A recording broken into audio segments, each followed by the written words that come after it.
Hello बिजापुरियन, अब तक इस शाही मंदी का शाही जायका आपने नहीं लिया है तो अभी विजिट करें। सिर्फ 1499 में जैसे आंत लोग खा सकते हैं। पर पर्सन सिर्फ 187। Only at B grand family restaurant.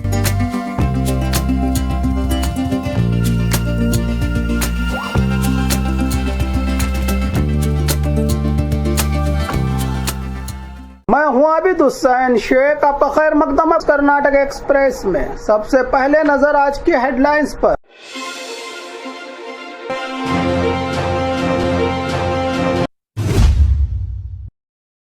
DGP Ramchandra Rao पर गंभीर आरोप। वीडियो वायरल होने के बाद सरकार ने किया सस्पेंड।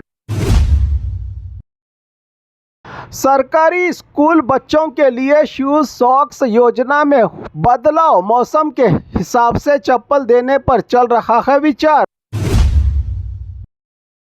जून 30 से पहले ग्रेटर बेंगलुरु अथॉरिटी इलेक्शन जरूरी। ड्राफ्ट वोटर लिस्ट जारी। बैलेट पेपर से चुनाव का फैसला। बादामी चालुक्य उत्सव में प्राइवेट चैनल रिपोर्टर पर पुलिस की दबंगगिरी। सीपीआई महादेव शिरहट्टी पर आरोप। मिड डे मील खाने के बाद 50 से ज्यादा स्कूल के बच्चे बीमार। 20 को उल्टियां और जुलाब। इंसाफ मांगने आए पीड़ित से 50,000 की डिमांड। पुलिस कांस्टेबल पर लगे गंभीर इल्जाम। शबरीमला गोल्ड चोरी मामला। ईडी की बेंगलुरु बल्लारी के अलावा केरला में रेड। सीएम सिद्धरामैया ने भगवा टोपी पहनने से किया इनकार। Video viral. PUC question paper leak के बाद education department alert. Exam centre में मोबाइल पर पाबंदी। खबरें विस्तार से।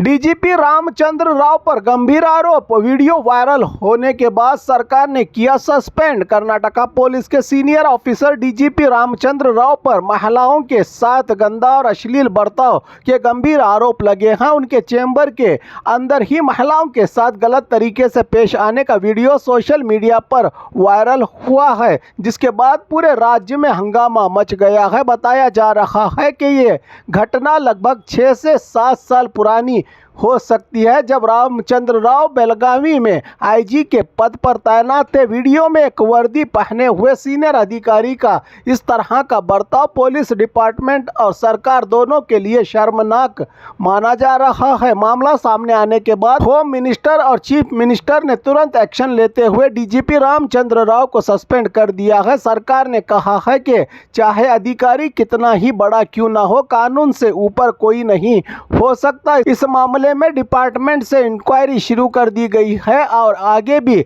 सख्त कार्रवाई हो सकती है। अगर गुनाह साबित हुआ तो रामचंद्र राव ने अपनी सफाई में कहा है कि वीडियो फैब्रिकेटेड और एआई से बनाया गया हो सकता है, लेकिन सरकार ने इस दावे को स्वीकार नहीं किया है। सीएम ने स्पष्ट कहा है कि इंक्वायरी के बाद दोष साबित होने पर कठोर एक्शन लिया जाएगा। इस घटना से पुलिस डिपार्टमेंट की इमेज को बड़ा नुकसान पहुंचाया है और सरकार पर भी सवाल खड़े कर दिए हैं। सरकारी स्कूल बच्चों के लिए शूज सॉक्स योजना में बदलाव। मौसम के हिसाब से चप्पल देने पर चल रहा है विचार। राज्य सरकार सरकारी स्कूलों के बच्चों को दिए जाने वाले फ्री शूज सॉक्स योजना में बदलाव करने पर विचार कर रही है। एजुकेशन डिपार्टमेंट मौसम और इलाकों के मौसम के हालात को देखते हुए कुछ जगहों पर शूज़ की जगह चप्पल देने की योजना पर काम कर रहा है। बताया जा रहा है कि लगातार लंबी अवधि तक शूज़ पहने रहने से कई बच्चों को इन्फेक्शन और पैर की समस्या हो रही है। खासकर बरसात के मौसम में सॉक्स गीले हो जाते हैं, बदबू आती है और बीमारी का खतरा बढ़ जाता है। इसी वजह से चप्पल को ज़्यादा फायदेमंद माना जा रहा है। डिपार्टमेंट ने सभी जिलों के डिप्टी डायरेक्टरों को निर्देश दिए हैं कि वो अपने अपने इलाकों के मौसम के हिसाब से रिपोर्ट भेजें। अधिकारियों ने स्पष्ट किया है कि अभी ये सिर्फ सोच विचार और जानकारी इकट्ठा करने का प्रोसेस चल रहा है, कोई फाइनल ऑर्डर जारी नहीं हुआ है। सरकार का कहना है कि फैसला बच्चों कर्मचारियों की सहूलत और सेहत को ध्यान में रखकर लिया जाएगा और आने वाले दिनों में डिपार्टमेंट इस पर फाइनल डिसीजन लेने की संभावना जताई जा रही है। जून 30 से पहले ग्रेटर बेंगलुरु अथॉरिटी इलेक्शन जरूरी, ड्राफ्ट वोटर लिस्ट जारी, बैलेट पेपर से चुनाव का फैसला। सुप्रीम कोर्ट के डायरेक्शन के मुताबिक जून 30 से पहले greater Bengaluru authority BBMP election करवाना ज़रूरी है। इसी के चलते जीबीए चुनाव की तैयारी तेज़ हो गई है। आज स्टेट इलेक्शन कमीशन ने प्रेस कॉन्फ्रेंस करके ड्राफ्ट वोटर लिस्ट जारी कर दी है और वोटर्स को ऐतराज़ ऑब्जेक्शन दाखिल करने का मौका भी दिया गया है। स्टेट चीफ इलेक्शन कमिश्नर संग्रारेशी ने बताया कि इस बार greater Bengaluru authority election EVM की बजाय बैलेट पेपर के जरिए कराया जाएगा। उन्होंने कहा कि बैलेट पेपर एक बेहतर और पुरानी परंपरा है और दुनिया के कई डेवलप्ड देशों जैसे अमेरिका में भी आज तक बैलेट पेपर का ही इस्तेमाल होता है। इस फैसले पर डिप्टी सीएम डीके शिवकुमार ने कहा कि बुलेट से ज़्यादा बैलेट स्ट्रांग होता है। वहीं सीएम सिद्धरामैया ने भी स्पष्ट किया है कि बैलेट पेपर से चुनाव करवाना ही सरकार की मांग है और इसमें कोई गलत बात नहीं है। चुनाव आयोग इलेक्शन कमीशन ने कहा है कि ड्राफ्ट वोटर लिस्ट पर आने वाली ऑब्जेक्शन को ध्यान में रखकर फाइनल लिस्ट तैयार की जाएगी। जीबीए इलेक्शन को लेकर राज्य भर में तैयारी जोरों पर चल रही है। बदामी चालुक्य उत्सव में प्राइवेट चैनल रिपोर्टर पर पुलिस की दबंगगिरी, सीपीआई महादेव शिरहट्टी पर आरोप। बागलकोट के बदामी में आयोजित चालुक्य उत्सव के दौरान एक गंभीर घटना सामने आई है। एक प्राइवेट चैनल के रिपोर्टर ने आरोप लगाया है कि कवरेज के दौरान मुदोल सीपीआई महादेव शिरहट्टी और उनके साथ मौजूद पीएसआई ने पुलिस पावर का गलत इस्तेमाल किया और रिपोर्टर के साथ बदतमीजी और बुरा बर्ताव किया। रिपोर्टर का कहना है कि खुद को पत्रकार बताने के बावजूद उसे प्रोग्राम वेन्यू के अंदर जाने से रोका गया। इतना ही नहीं, जब उसने प्रेस पास दिखाया और सवाल उठाया तब पुलिस ने उस पर दबाव बनाया और धमकियां दी। इस पूरी घटना से मीडिया जगत में गुस्सा है। पत्रकार संगठनों ने इस घटना की कड़ी निंदा की है और आरोपी सीपीआई और पीएसआई के खिलाफ तुरंत कार्रवाई की मांग की है। पत्रकारों का कहना है कि प्रेस की आज़ादी पर इस तरह का हमला बिल्कुल बर्दाश्त नहीं किया जाएगा। घटना बादामी चालुक्य उत्सव जैसे सरकारी और सांस्कृतिक कार्यक्रम में होने से पुलिस विभाग पर भी सवाल खड़े हो गए हैं और अब सबकी नज़र सीनियर अधिकारियों पर है कि इस मामले में क्या एक्शन लिया जाता है पुलिस विभाग की ओर से। मिड डे मील खाने के बाद 50 से ज़्यादा स्कूल के बच्चे बीमार, 20 को उल्टियां और जुलाब। यादगीर जिला के शोरापुर तालुका के बेलगुंडी सरकारी स्कूल में मिड डे मील खाने के बाद बड़ा हादसा सामने आया है। स्कूल के क्लास 1 से 7th क्लास तक के 50 से ज़्यादा बच्चे अचानक बीमार हो गए, जिसमें से लगभग 20 बच्चों को उल्टी और जुलाब शुरू हो गए। बताया जा रहा है कि बच्चों ने स्कूल में दोपहर का खाना चावल और सांभर खाया था। खाना खाते ही बच्चों को चक्कर, उल्टी और पेट दर्द की शिकायत होने लगी। तुरंत बीमार बच्चों को सईदापुर सरकारी हॉस्पिटल ले जाकर इलाज दिया गया। फिलहाल सभी बच्चों की हालत खतरे से बाहर बताई जा रही है। घटना की जानकारी मिलते ही शिक्षा और स्वास्थ्य विभाग के अधिकारी मौके पर पहुंचे। मिड डे मील की क्वालिटी और हाइजीन फूड को लेकर जांच शुरू कर दी गई है। सरकार हर रोज बच्चों की सेहत के लिए मिड डे मील दोपहर का खाना देती है सरकारी स्कूलों में, लेकिन इसी खाने से बच्चों के बीमार होने पर कई सवाल खड़े हो गए हैं। अधिकारियों ने कहा कि जांच रिपोर्ट आने के बाद जिम्मेदारों के खिलाफ जरूरी एक्शन लिया जाएगा। इंसाफ मांगने आए पीड़ित से 50,000 की डिमांड, पुलिस कांस्टेबल पर लगे गंभीर इल्जाम। बेलगाम से एक चौंकाने वाला मामला सामने आया है, जहां इंसाफ की उम्मीद लेकर पुलिस के पास गए पीड़ित से ही रिश्वत मांगे जाने का आरोप लगा है। रमेश निडगुंदी नाम के व्यक्ति ने आरोप लगाया है कि उनके केस में कार्रवाई के बदले पुलिस ने 50,000 रुपयों की डिमांड की।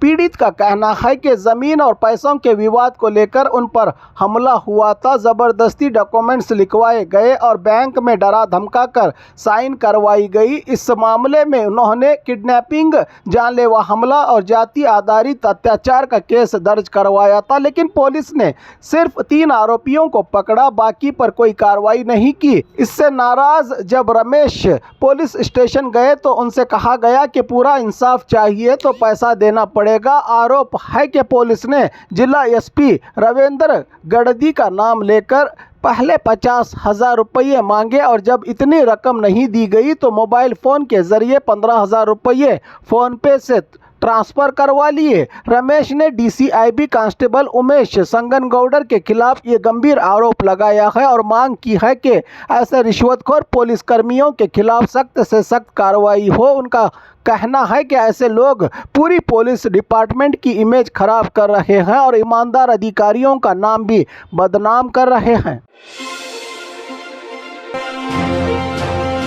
शबरीमला गोल्ड चोरी मामला, ईडी की बेंगलुरु, बल्लारी के अलावा केरला में रेड। केरला की मशहूर शबरीमला मंदिर से जुड़ी सोने की चोरी के मामले में ईडी ने बड़ी कार्रवाई करते हुए बेंगलुरु, बल्लारी और तिरुवनंतपुरम में छापामारी की है। ये रेड मंदिर के गोल्ड कोटिंग काम में हुई 4.5 किलो सोने की चोरी के मामले से जुड़ी बताई जा रही है। बेंगलुरु के श्रीरामपुरा अयप्पा टेम्पल के ट्रस्टी के घर, बल्लारी के रोद्दम ज्वेलरी शॉप के ओनर और मेन आरोपी उन्नी कृष्णा के घर पर ईडी ने छापा मारा है। इस केस में पहले ही 12 से 13 लोग गिरफ्तार हो चुके हैं। आरोप है कि 2019 में मंदिर के लिए 42 किलो गोल्ड प्लेट्स का इस्तेमाल होना था, लेकिन उसमें से 4.5 किलो गोल्ड गायब हो गया है। केरला हाई कोर्ट ने इस मामले के लिए एसआईटी की टीम बनाई थी। अब ईडी इलीगल पैसे और गोल्ड ट्रांजैक्शन एंगल से जांच कर रही है आरोपियों के घरों पर। सीएम सिद्धरामैया ने भगवा टोपी पहनने से किया इनकार, वीडियो वायरल। बेलगाम जिला के खानापुर तालुका के नंदगढ़ गांव में संगोली रायन्ना वीर भूमि के उद्घाटन के दौरान राज्य के सीएम सिद्धरामैया ने भगवा टोपी पहनने से इनकार कर दिया। गांव पंचायत की तरफ से सम्मान के वक्त जब उन्हें भगवा टोपी पहनाने की कोशिश की गई तो सीएम ने बड़े अदब से ये नहीं कहकर मना कर दिया। सीएम ने उसी पल दिए गए एक यादगार तस्वीर को स्वीकार किया, लेकिन भगवा टोपी नहीं पहनी। इस घटना का वीडियो सोशल मीडिया पर वायरल हो रहा है, जिसके बाद पॉलिटिकल रिएक्शन शुरू हो गए हैं। बीजेपी की तरफ से इस पर आलोचना की संभावना जताई जा रही है। ये पहली बार नहीं है, पहले भी सीएम सिद्धरामैया कुछ धार्मिक या पारंपरिक रस्मों रिवाजों से दूर रह चुके हैं। इस बार भगवा रंग को लेकर इनकार करने पर सियासी चर्चा तेज हो गई है। पीयूसी क्वेश्चन पेपर लीक के बाद education department alert, exam centre में मोबाइल पर पाबंदी। सेकंड पीयूसी प्रिपरेटरी एग्जाम का क्वेश्चन पेपर लीक होने के बाद pre university education department alert हो गया है। एग्जाम में धांधलियों और हेराफेरियों को रोकने के लिए नए सख्त गाइडलाइंस जारी किए गए हैं। 27 जनवरी से शुरू होने वाली सेकंड प्रैक्टिस वाली एग्जाम के दौरान स्टूडेंट्स के साथ साथ लेक्चरर्स के लिए भी एग्जाम हॉल और क्लासरूम में मोबाइल फोन पर पूरी तरह पाबंदी रहेगी। डिपार्टमेंट का कहना है कि टीचर्स के मोबाइल यूज की भी कुछ कंप्लेंट्स मिली हैं, इसीलिए रूल्स और स्ट्रिक्ट किए जा रहे हैं। मोबाइल छोड़ो खिताब पकड़ो अभियान के तहत किसी भी हालत में स्कूल और एग्जाम सेंटर्स में मोबाइल यूज अलाउ नहीं होगा। इसी तरह एसएसएलसी एग्जाम के लिए भी मोबाइल पर बैन लगा दिया गया है। स्टूडेंट्स एग्जाम सेंटर्स में मोबाइल नहीं ले जा सकते और टीचर्स भी एग्जाम ड्यूटी के दौरान मोबाइल यूज नहीं करेंगे। नई गाइडलाइंस के मुताबिक क्वेश्चन पेपर सिर्फ हेडमास्टर द्वारा डाउनलोड किया जाएगा, उसकी सेक्रेसी गुप्त रखना उनकी जिम्मेदारी होगी। डिपार्टमेंट ने कहा है कि एग्जाम ट्रांसपेरेंसी और फेयरनेस के लिए ये कदम उठाया गया है, प्रिकॉशनरी एग्जाम्स के लिए भी।